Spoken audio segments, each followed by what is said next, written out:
Hey guys, this is an 8bitdo M30. This is a 2.4 gigahertz version of it, which has a built-in, or not built-in, it comes with a dongle, a USB dongle, so you can plug it into actually your PC. Although it's also basically designed for like the mini Sega Genesis, which is like the remake, kind of like the mini NES that came out a while ago. But I don't have one of those. I actually will be using this for my computer that you guys remember seeing. By the way, it's over there. Let's see if it can focus. You guys remember the Beelink? Well, there it is. And it's actually up and running. Oh, sorry. Like I said, makeshift. Everything is makeshift. Anyways, I actually got 2 of them, but I'll be unboxing one in front of you guys. Why isn't it not focusing? Do I ever get a... Oh, excuse my voice, by the way. I think I got allergies or a cold. I don't know what it is, but I'm hoping it's that. But anyways, as you can see, there's nothing on both sides, except for the top. Just says 8bitdo up there, and a little bit of a tag for retail. And as you can see, it's basically for the mini, Sega Genesis Mini. Or if you're outside of the US, it's the Mega Drive Mini. But basically, it's the, it's not like the full-size, old-school console. The basically it's a tiny machine. It has some built-in games, just like the mini NES and the SNES, and they use USB ports, so that's why it works out. And let's see, can you focus on here? There's really not much here. It just says 8bitdo.com, and there's the QR code for their website. Sorry for the bad lighting. This is the best I can do right now with what I've got.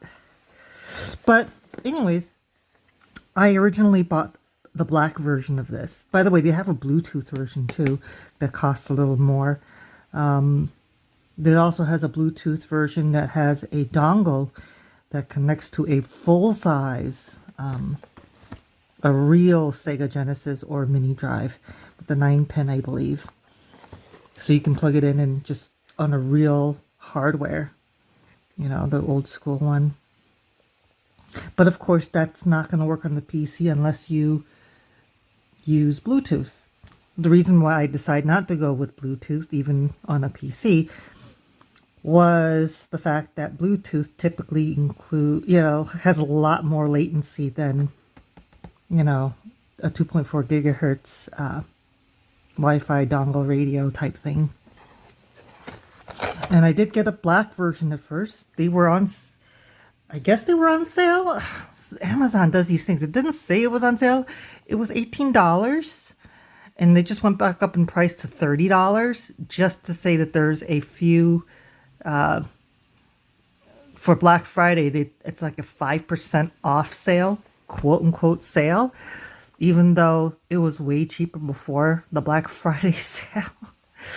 The white ones, I chose this one because, well, this one was a little more. This was like $25. The reason why I decided to go with this one, because I actually did get the black one before, was that the black one was USB, had a micro USB, so that was a problem. This one is supposed to be USB-C, so let's unbox this and let's take a look. Figured I'd cut the boring part out. I actually peeled off this sticker with a seal. But the black one, by the way, would look exactly like the American Sega Genesis. And that's it. Comes with USB cable, and I was right. Cool. This is a USB-C cable.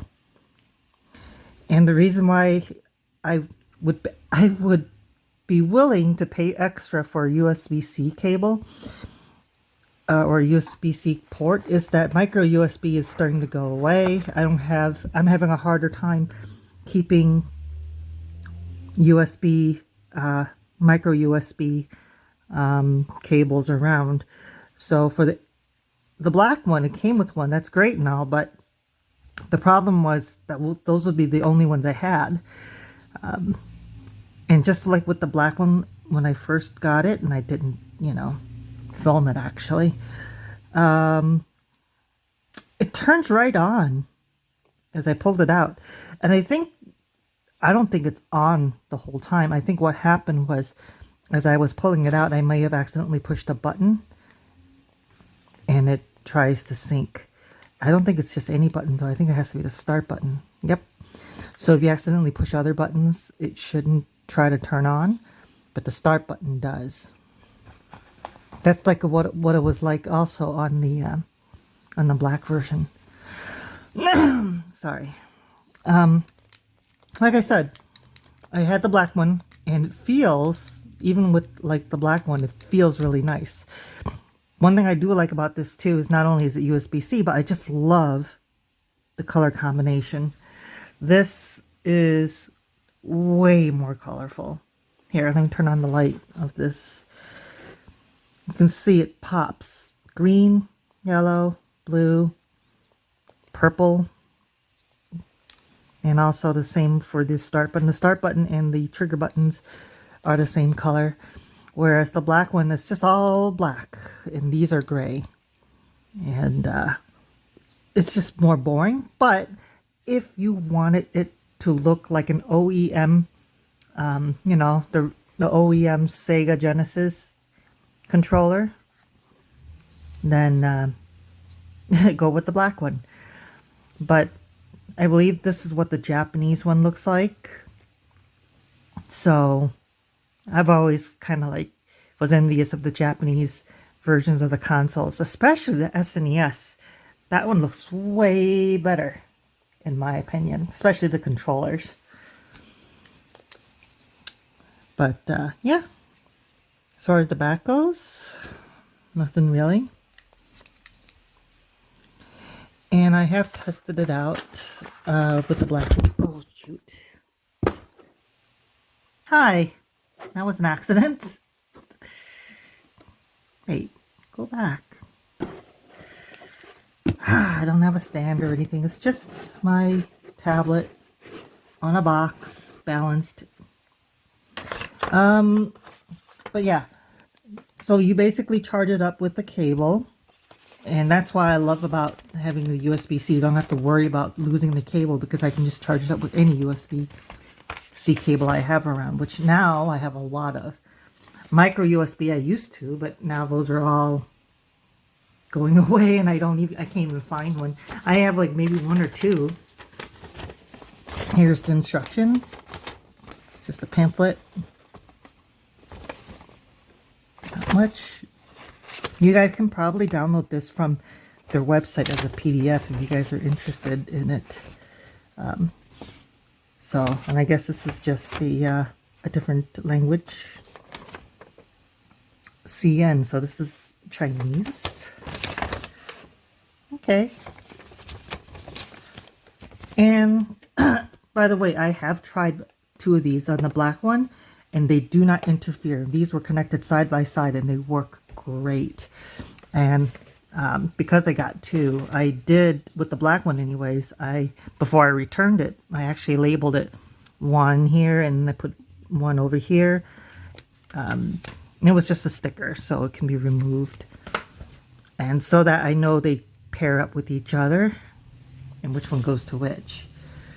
So let's give it a shot. Alright, so here's the dongle. I dimmed the lights so that you guys can see the screen. I'm gonna plug this in. In the first port. It's dark, so dark I can barely see myself. And there you go. And so I'm gonna open up MAME. I'm using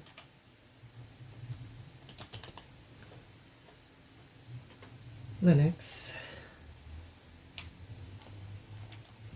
And my keyboard is wireless, but it's having a hard time. Yeah, it's a little too far.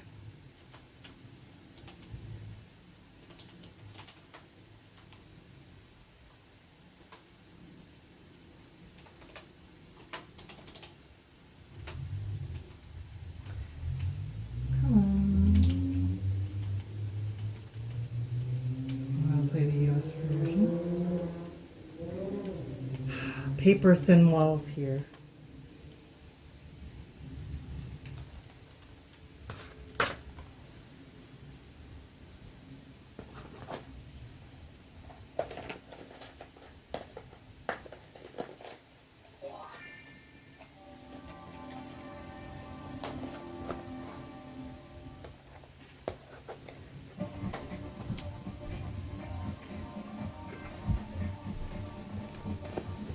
Sorry for the shaking bed.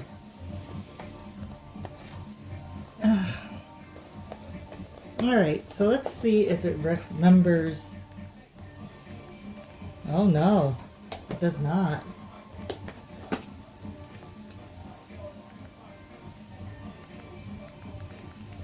Okay, so I need to set up the controllers.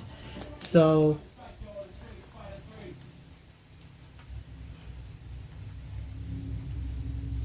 first thing you gotta do, go to general settings.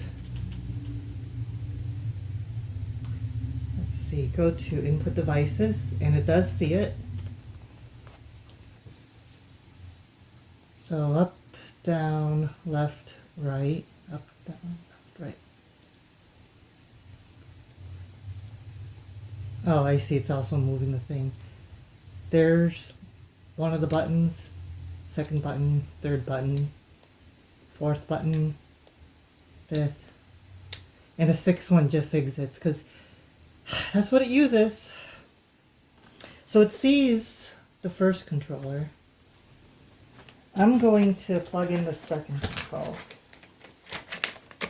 If I can pull it out.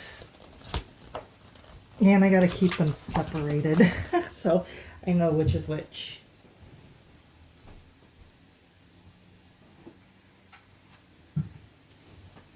Because I haven't labeled them yet, but I will.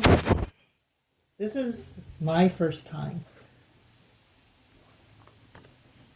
Alright, so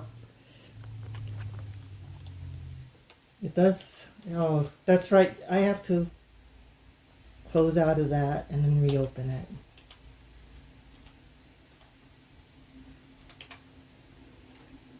If you plug in a controller with MAME, you have to actually run it after you plugged it in, or before, after you plugged it in. Yeah, you can't do it before. So it's the same here. Up, down, left, right. Up, down, left, right. Button 1. So these are the top buttons. X, Y, and Z. And then A, B, and C. So they match what this first controller is. But because these are the shoulder buttons, left and right, start button, and these two buttons are sharing the same, and this one does nothing. Alright, so I'm gonna have to turn on the lights.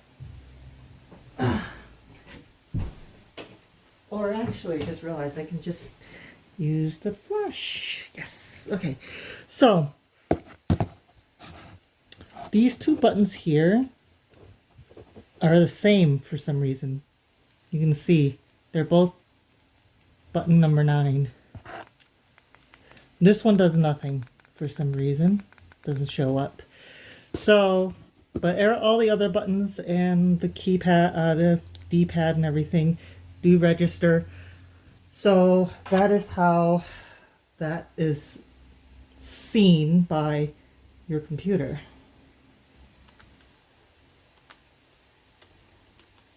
So let me set this up and let's play. I'm not going to show it on screen because it is going to take too long, but I'll give you the basics. So you got to go to Input Assignments. First, you got to set up your controller 1, and then you have to do controller 2 as well. Okay. What's with my keyboard? For the... you don't really have to do much here as long as you have a keyboard. And other controllers, you also have to set these up too. Okay, and then I always assign one of the buttons for the coins too. So let me set these up.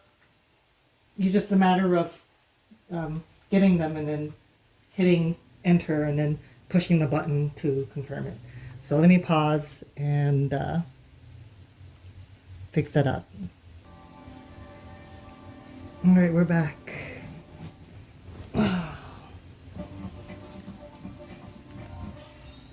Finally. Let's see how it plays.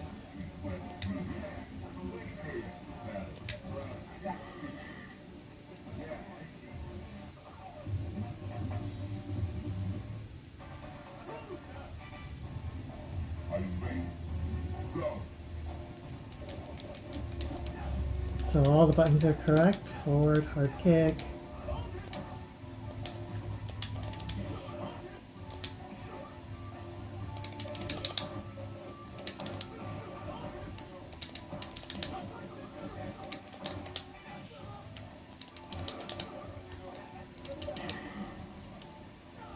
So far so good.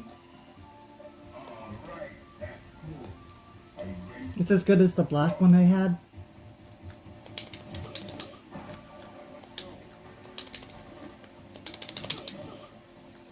I still prefer the stick, by the way. Come on. Boop, boop. There you go. Ooh! I did not know that the Hans hits.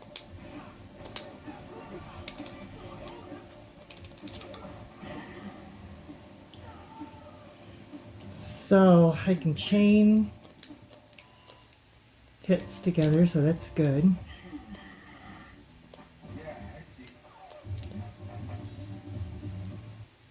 And it is accepting. It still feels like it's missing some inputs.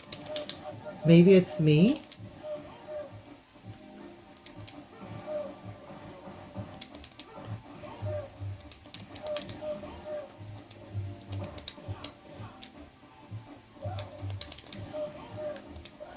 So far, I don't feel any lag.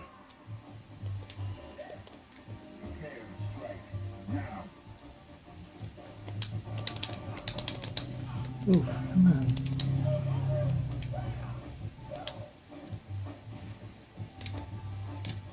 That was a wake-up uppercut, but it didn't come out.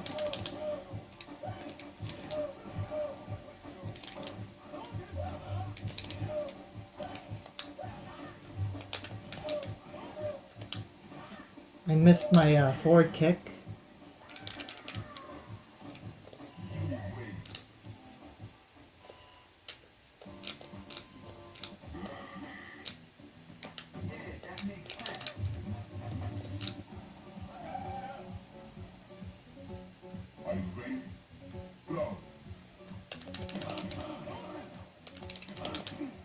I missed my hurricane kick.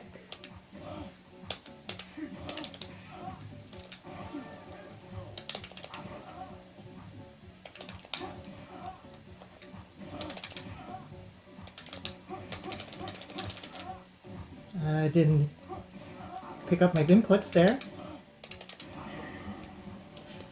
Yeah, I don't know if it's just because it's a pad and not playing with the stick, or it's just me not putting it in correctly, but there are some stuff that's not coming out, I feel like. But for the most part, I'm just wondering if it is me or if it's probably me. I may need to get used to the pad. No lag. Because it's not a joystick, having it, and I don't think you guys are going to be able to see it, but the D-pad is a floating D-pad, so for some people say this is the best D-pad for fighting games. For me, it's too big. It's too far. Like, going back and forward has too much movement. It's not... Yeah, because it has way more distance to travel, I am having a harder time to do half circles. Or if I'm blocking one way and I have to go do another movement that is the opposite of that, it's hard to do, to switch up. Alright, so I'm gonna, on the second controller,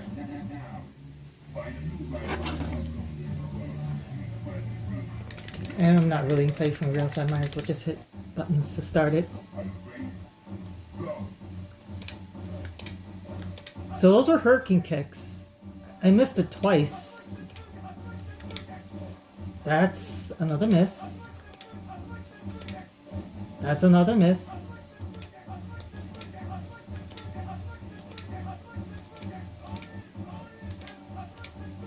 That was a uppercut. That was another uppercut. So yeah, I'm having a bit of a hard time. See, that was... So I'm jumping back and I'm hitting back down, back, forward for the hurricane kick. And because the movement is so much wider, so let me turn it back on. See if I can show you what I mean. Oh no! Okay. Alright. So I'll be like jumping back like this, right? So I'm jumping back, hitting down, back for the hurricane kick. See, that's a miss. That's a miss. Oh, those few times it come out. See?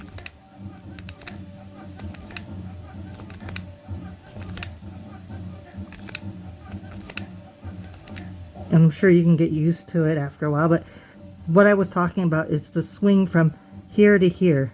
It's a huge movement. On the NES pad, everything just seems tighter.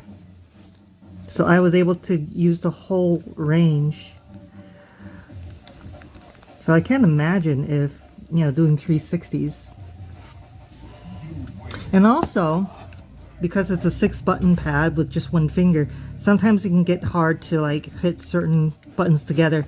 Although you can also play it like this, where you put it down and just play it like an arcade, except you use your thumbs here. So you have all access of all the buttons at one time. So I played both, and I can play a little better like this. It's not as comfortable, obviously. This feels a little more comfortable, but I'm not able to pull off certain moves because, again, I only have one finger now that I'm having to deal with multiple buttons. Most I can do is 2 buttons each, like this, up and down like this. But that's about it. Here, some games need you to hit all 3, and that I would have to play like this. Or sometimes you have to hit 2 because, for a power-up, like level 2 super or something. So, stuff like that. It's not perfect, but the reason why I still got it for that is because the whole point of it is I want to be able to take the Beelink mini PC to a friend's house or maybe to work, because we have a break room, they have a TV, bring 2 of these controllers to get people playing. And this is nice and compact. Just that and 2 of these is fine. And if I have to bring a keyboard, I'll bring a keyboard. Way better than 2 of these things, which I do have. I have one over there and I have one over there. They're great for like if you're just staying home, or not really going anywhere. So it's still a compromise, but I think it's a good compromise, really. Now, I don't know how long they last on battery, and how long it takes to charge. There is no charge meter of any kind or any battery indicator. Not on screen, not on the actual pad or anything like that. And I think there's ways to set different modes and stuff too, which I don't, like for connecting it to your Nintendo Switch, but probably not for this version because this is not the Bluetooth version. The Bluetooth version works with the Nintendo Switch and a whole bunch of stuff. This one really was meant for the Sega Genesis Mini, the Mega Drive Mini, those little mini arcade systems. Kind of like the Mini NES. And also, it will work for PC, as you can see. And more interestingly, again, more of a Linux person, it does work in Linux. It definitely works in Windows, of course, but it definitely works in Linux. So that's more important to me because I'm trying to get away from Windows personally. Not only that, I am running Fedora 38 on here. Is it 38 or 39? Because I know they just upgraded. Either way, it's a modern Fedora distro. So that works great. But most people, if you're going to have a dedicated system, you're probably going to use Batocera or some other kind of front end.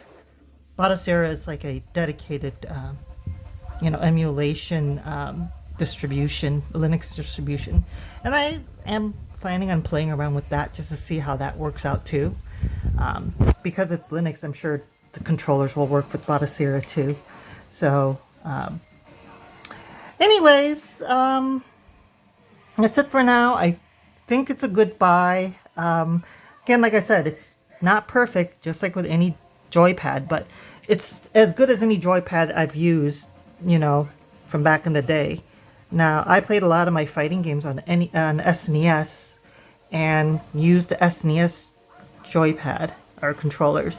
And they've been fine. They're not great either, but it's a little better than this one only because of the joypad. Like I said, with the floating one, it's just way too wide of a, from one end to the other end of the directional pad. It makes it harder to pull off some moves. But with the joystick, it's just so much easier, to quickly, just like with, with the arcade. So, do I recommend getting one? At the price, actually, I do, because for retro games, you don't have to worry about analog sticks. These are great. And they're relatively inexpensive, because if you actually go check out other 8bitdo controllers with the joysticks and everything, they can run about $40–50 and can go as high as like $60. So, and of course, if you're looking at those controllers, you're probably looking to emulate newer machines like the PlayStation 2 and 3 and the Xbox and Xbox 360s. I don't recommend this for those newer type of systems that use analog sticks, because again, there's no analog sticks to begin with. And then if that's the case, you are either better off with either an 8bitdo version of those sticks, which they do have, or you can also go with an actual Microsoft controller or a Sony PlayStation controller. Both the DualShock, for the PlayStation 4, the PlayStation 5. I actually have a PlayStation 5 there. And that controller does work, by the way. I just don't like the way it feels for fighting games and retro games, but it works. So I can actually use that one for more recent systems, emulation of recent systems like Xbox 360 and the PlayStation 4, 2 and 3. So, again, those are my recommendations. Get yourself a real OEM controller if you're going to be playing those kinds of systems, or an 8bitdo version that has dual sticks. Or if you're like me, where you're into fighting games, I think this is the best pad for fighting games, mostly because of button layout. you know. And even if you're used to the SNES where, because I was too, it's like just these 4 buttons and then these shoulder buttons. This can do that. If you turn out that you don't really like it like this, you can always set it up so you can set it up like this, where you got these 1, 2, 3, 1, 2, 3, 4, 5, 6, like that. So, and that's how I used to play when I had the SNES. Yeah, I think this is a great all-rounder for retro games. Really, things that don't require the analog stick. And with that, have a good one.